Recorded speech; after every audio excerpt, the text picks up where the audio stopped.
যদি এক ফোঁটা ইমান থাকে, এক ফোঁটা ইমান যদি এক ফোঁটা থাকে, ইমান যদি এক সুতা থাকে, তাইলেও কোন মুসলমান বিশ্ব ভালোবাসা দিবস পালন করতে পারে না।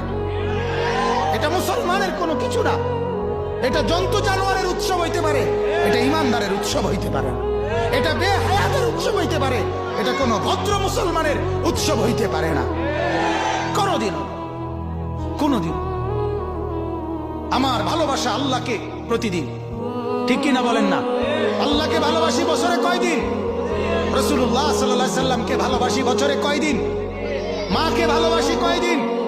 বাবাকে ভালোবাসি কয়দিন? স্ত্রীকে ভালোবাসি কয়দিন? ছেলেকে ভালোবাসি কয়দিন? মেয়েকে ভালোবাসি আমার কয়দিন? আমার ভাইকে ভালোবাসি প্রতিদিন, আমার বোনকে ভালোবাসি প্রতিদিন, আমার দাদা দাদি নানা নানি চাচা মামা ফুফা খালু আত্মীয় স্বজনকে